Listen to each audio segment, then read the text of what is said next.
I'm Chief Cheryl Victorian. This is Waco PD on the beat. Whether it's crime or just getting to know the Waco Police Department, we're here to talk about things that matter most to you. Waco, and welcome to Waco PD on the beat. I am the Public Information Officer, Sierra Shipley. And I'm Officer A.J. Smith, the Crime Stoppers Coordinator for McLennan County. Yeah, we appreciate you coming on. We have a Detective James Head with the Criminal Investigation Division. I didn't say that right. Did I say that right? Mm-hmm. I did say that right? Yes, it is. Okay, good. Oh, man, I thought I didn't say that right. It used to be Neighborhood Services section, but there we now go. It's Criminal Okay. Investigation Division. Okay, very good. I was going to screw that up because I was thinking NSS, and then you said that, and I was like, wait, that's right, actually. Oh, gosh. Right. Oh, man. They reorganized the department, so that's, Yes. yeah, it is. Yes. Okay. Very good. As it was coming out of my mouth, I was like, for some reason, I don't think this is right, but it is Criminal Investigation Division. And this is our stats episode. We actually haven't had one in a while, just with the holiday season, but we usually do a kind of a stats episode every month to look back on the month prior to see what we're seeing as far as crime goes in Waco. So, and you are here to talk about theft and maybe some fraud as well. Kind of a big deal here in Waco. Before we get into that, though, Detective James, go ahead and talk a little bit about your career here at Waco PD. How long have you been here? Now you're trying to get me to tell my age, aren't you? I've been here 33 years and 3 months. Oh my! Oh, you're to the dot. You're ready. Yes, ma'am. Counting it down. Yes, Counting ma'am. it down. I've actually been a police officer for 40 years and 8 months. I served at several other departments before I came to Waco. But I've been here 33 years this October, and I've actually been in the theft unit. Back then it was called the Class C unit, but I've been in the theft unit 30 years. Oh, wow. So I've been in detectives for 30 years. Very good. And so, is there a reason why you decided to kind of get into that unit? Do you like that type of stuff? I like investigations. I've always liked mysteries. And as a child, I always watched Sherlock Holmes. And I always read books about solving things. I like to solve problems, puzzles, which that's what detectives mainly do, is try to solve who did the crime, how they did it, and why they did it. And so I've always been interested in that, but I kind of got into police work by accident. I became a reserve officer for a city in 1979 and got into it that way through a fire department, believe it or not. Was around police officers, actually dispatched a little bit for the small town that I was in, and got into it that way. And then when the opening came up, the chief asked me if I wanted to go to work there, and he caught me at the right time, so I got into police work. All right, There was never a career choice. It was just something that happened. See, So kind of like it's a trend we have it's a here. Trend. Oh, yeah. Yeah. And police work is a fulfilling field. You get to meet people, sometimes at their worst, and sometimes at their best. But you also get to try to help people. You get to help communities. You get to help people. You try to do what you can to solve people's problems a lot of times. That's not always easy. Yeah, I love that. And so now, how long have you been with the theft unit here 30 at years. Waco PD? Okay, So it 30 just years the whole transitioned time. from Class C to Yes. NSS. The Class C unit Yeah. used to be 2 guys and a sergeant. Oh, wow. And Okay. they did thefts, but they did a whole bunch of other things. So it transitioned from that when we were doing neighborhoods, and actually that's what Neighborhood Services section was. We were doing neighborhood engagements, and what the new team is now doing, going to the neighborhood meetings, the detectives of those units went to, because we actually had assigned beats. We actually had areas that we covered the crimes in that area at that particular time. So it transitioned into the theft unit, but it's called Thefts and Miscellaneous. Miscellaneous. That's pretty broad, isn't it? Yes, it's whatever any other department doesn't want to work. Oh, okay. Got it. Perfect. We work thefts, we work all Class Cs, all of the motor vehicle code. We work criminal mischiefs, failure to identify, evading arrest, just all kinds of different crimes. It's not just thefts. We don't just handle thefts. We handle all kinds of other crimes too. So they just made miscellaneous. Yes. Throw those all in there. Yes. Well, They come up with a new law, we get it. Right. Well, we appreciate the work that you do. Well, it's that time of year again, and it's the time where we search for new recruits to join our police department team. The Waco Police Department's civil service test is scheduled for March 19th. This is a day where a written and physical test is complete that you have to pass to start the process in becoming a Waco police officer. Before the civil service test is taken, you must complete an online application application that you can find on our website, wacopolice.com. The deadline to complete that application is March 1st. And for any questions, you can call our personnel unit at 254-750-7510. Explain before we get into, the numbers. We've talked about, the increase in robberies and burglaries and things like that throughout our podcast last year, but explain what theft is. Well, theft is taking property from someone else by several different means. There's different kinds of thefts, but without their permission or consent, basically. And so what's probably the biggest theft that you see that your detectives are dealing with? What are people stealing the most? What is the big A lot of ticket? it is, almost half of our cases of thefts are actually shopliftings, where people go into stores and steal stuff from the businesses. And we have other kinds too, different kinds. Like you were saying, for fraud, we're seeing an increase in elderly abuse by theft, and that's more sophisticated. That's through computers, cell phones, tablets, that kind of stuff. Right, And kind of like scams and things like yes, that. and they're hard because of the fact that most of the people do not live in this state. They live either overseas, and they're doing it through the internet, or they live in other states. In order for us to prosecute someone in that kind of theft, a fraud like that, it has to be a felony, because you have to be able to extradite them from another state. Right. And the district attorney's office has to be willing to prosecute that felony. And what a lot of people don't understand, if it's a misdemeanor, even if we know who the person is that did the theft in that other state, we can't arrest them. So that's a problem, Yeah. because it's beginning to get more and more. Right. Yeah, that's hard. Let's talk a little bit about the elderly and the issue that they have. So what can they do, or what can they be aware of to not become victim of those types of crimes? Well, number one is if somebody contacts you and wants you to do something now, that's two clues. Number one is if you weren't expecting the text or the call, then you need to be suspicious.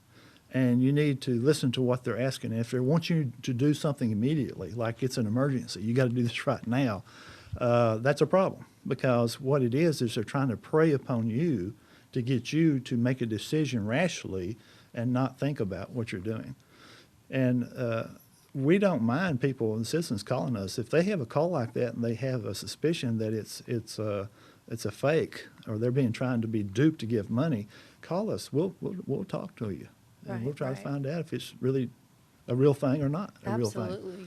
Yeah, and I feel like if it's a legitimate person, like the bank is legitimately contacting you, they're not going to be mad if you question it because of the prevalence of these types of cases. And if it's a thing that you have, like say you have an account and they're saying, hey, this account we need your information. Well, call them. Look at the number. You've got the paperwork for the people to call. If you have problems, call them. Yeah. Go around the issue of these people. They want you to call their number because they've got their friend on the line who's going to tell you, hey, I'm with the bank, or hey, I'm with this credit card company, or hey, I'm with Amazon. That's one of the big ones is Amazon. Really? Yes. Okay. Interesting. I wouldn't think that haven't that seen would that be. one I yet. haven't Well, heard of that scammers one. can get your information pretty easy over the internet, and they'll call you up and say, hey, we have a problem with your order, because a lot of people order from Amazon. They're a big sender. And so they'll say, we have an order, we need your information. And they'll get into little by little on their personal information, like, well, okay, what's your address? What's your social security number? What's your driver's license number? Wow. And then they go to banking information. What's your routing number? What's your account number? So we can send you a refund. That's how they hook people. Wow. And then get That's them a to new give one. them information. And there's a lot of that like that. Right. But they also have other kinds too. Like, hey, your grandson's arrested. You need to pay his bail. That's another one too. That was you one. know. They called my grandpa and said somebody was in a car wreck. Like, Grandpa, I'm in a car wreck, and then hang up. Yeah. And then call back. Grandpa, I need money. I was in a car wreck. And so he called my mom and was like, hey, were one of the kids in a car wreck? And she's like, no. But that's a scam. When I was working light duty, people came in and they had become a victim of it. Yeah. And some people gave thousands upon thousands of dollars. They tried it on my dad. Yeah. They tried it on him, saying his grandson was in another state working, and they were saying he was riding with this guy, and the guy was wanted, so they arrested him. There's drugs in the car, so he needs this for bail. And I had a hard time convincing my dad. I said, it's a scam. He says, well, why? I can't get a hold of my grandson. And I says, because they don't do that. Yeah. Police officers not call you up and say, I need this amount of money for jail's your not calling you. grandson's bail. I said, your grandson's going to be calling you. Yeah. And so I looked up the address he was wanting to send it to, and it was fake. And I told him, I said, don't do it. But you'd be surprised how many people do, Yeah. because they're being pressured. And that's what the scam is about, is the pressure. You got to do it now. They'll even stay on the phone with them when they go to the bank and tell them how to take the money out of the bank and then where to go. The biggest one is if they tell you to get gift cards. I've had that happen to me. Yes. If they tell you to get gift cards, it's a scam. I'm telling you. The reason is you cannot trace gift card. You cannot trace those cards. Gift cards are bought in blocks by different institutions, financial institutions. They don't track them. They just see how much money is left on the card, and when it's done, they close that card out. They don't trace them, Wow. and they're not traceable. That's why they want you to get gift cards, because there's no way to trace them. That Because you're makes going to give them the sense. number off the back, and you're going to give them the PIN code off the back of that card.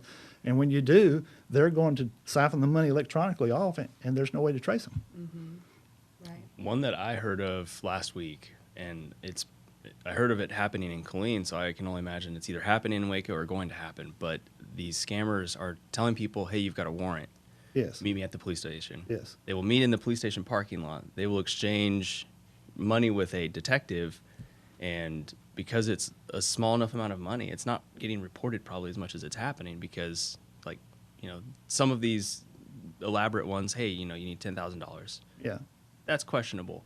Hey, it's $500, but if you give me $200 cash right now, like I'll go ahead and just drop the case. Well, our detectives can't do that. No, For yes, anyone we don't listening, take cash. we can't Even do if you're that. meeting at the police station, like I think they've gotten so bold, and it's meeting at the police station. And now that we've got this safe exchange place, I'm worried that that's going to happen in Waco. Safe exchange if it's not place is already. not for our detectives to exchange money And with our felons. detectives do not Detectives take are not money. going to Like, do that. Detectives you won't will do go that. The only to the thing that we judge. usually do, like if we have let's say somebody did a criminal mischief and the company just wants restitution. They don't want to prosecute.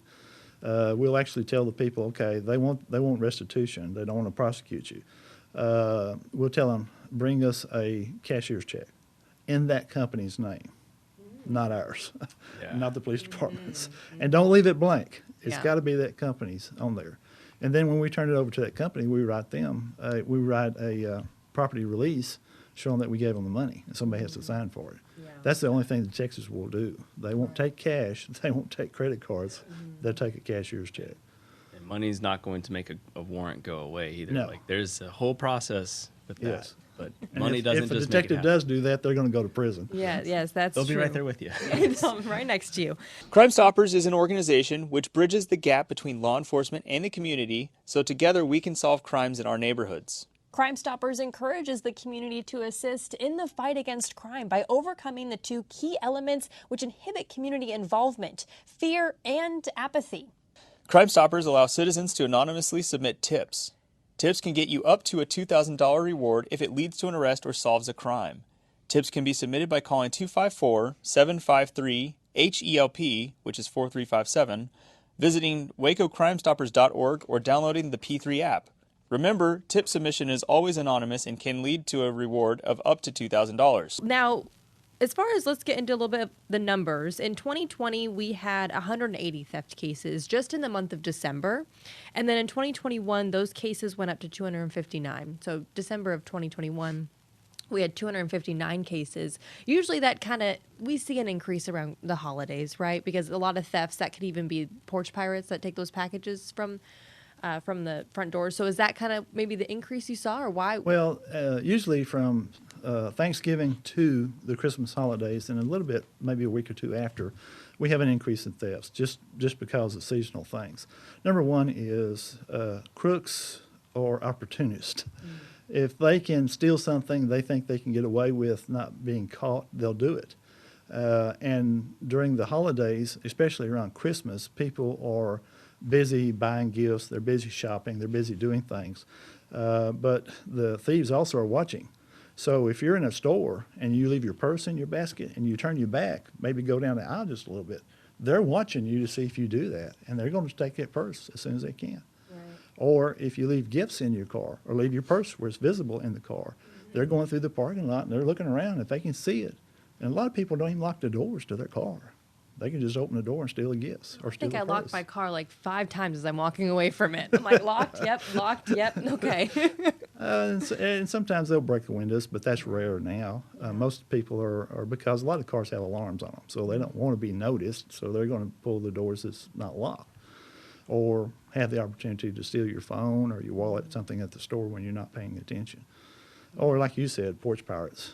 That's becoming more and more prevalent too. Do you think there might be, I mean, there is a big difference, but there isn't a big increase between the 180 and the 259. Depends on who you ask. But, you know, do you think there might have been a difference between the year 2020 and 2021 why we saw a little bit of an uptick? Well, there's a multitude of reasons, but I think the major ones are, number one, Waco's growing. Waco is getting to be a big town. If you go around and you look at the number of houses that are being built, they're even building new schools, and the number of businesses that they're building here in Waco. It's not a small town anymore. It's getting to be one of the major cities along I-35, and it's centrally located, so a lot of businesses are building warehouses here. So you're having an increase in population. If you have an increase in population, you have an increase in the number of people who are coming that are criminals. Right. So you're going to have an increase in crime just because of the number of people that are coming to live here and to work here. But also, like we said, during the end of the years, you have all the opportunist crimes and things going on. Plus, you have an increase in the sophistication and the money that people are getting. You know, like you said, $10,000. We've had people that's had $30,000 stolen. Wow. And that's a lot of money. Yeah. And they were pressured to do it. And it went overseas, most of it. So there's no way to trace it. Yeah. Yeah. Well, we talked a little bit about how to prevent those types of crimes over the phone kind of scams or email scams, anything like that. What about, is there a way to prevent maybe those porch pirates? Surveillance systems is one way. There's more people that are getting surveillance systems that actually connect to their phones so that they actually see when it's occurring. Making a report, you'd be surprised how many people don't report it. You need to make a report. That also increases your numbers too, though, on your thefts when you do that. That's true. The more people report, you're going to have an increase because you've got people who normally would not are now making reports, but they can also provide videos of the thefts and help us try to find out who the person is. Most of the criminals are not just doing one or two crimes. Most of them are doing the multitude of your crimes, and you may have one person that may be responsible for a lot of your porch pirate cases. So when you find them, you might find a solution to a lot of cases. I think that's something I've noticed a lot is even in my neighborhood, we've got our little Facebook group, and people will post maybe a picture of a package being stolen off their front porch, and they'll say, hey, does anyone know this guy? Someone will comment, have you reported it to police? And they say, well, no. Yeah. I mean, it's not going to really. I understand Facebook's a great resource, and someone might know the person that you're posting. And I know the Criminal Investigation Division has their own Facebook page that they post videos and photos of with cases that they need to solve. However, what are you going to do when? I mean, they can't. You can't arrest that person.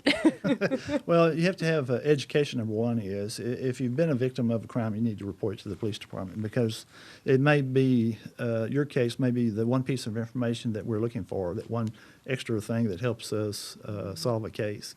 Videos are really good. They're good at solving cases, but video is just video. I mean, if you have poor video, and some of these people, you know, they expect us to solve a crime by a grainy video that they're 150 feet away from the camera, Right. and it's raining at night, and they think we're able to blow it up and enhance it to solve the case. Well, that's not true.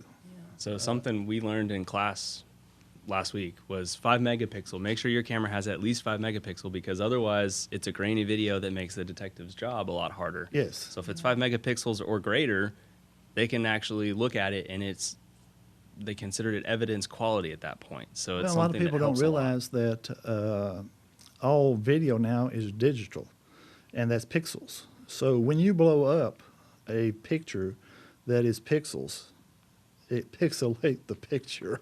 Yes. So you try to look at a license plate number that you've blown up, and it actually blows up the pixels so you can't read it. So that's a problem too. Yeah. I mean, the old video films used to be hard copies that you could blow up because it was actually film. It was not pixels. camera pixels. So, I mean, cameras have come a long way, but they still aren't, they can only help in so many ways at the same time. Now, overall, from the whole year, 2020 and 2021, there was a 15% increase in thefts and fraud. We went from about a little over 2,400 cases in 2020 to 2,700 cases. Do you guys feel when there is an increase? Do you guys feel that there is an increase as cases come in, or is an increase we can big? see it and stuff. I think a lot of the increase in cases is the fact of COVID. People being out of work.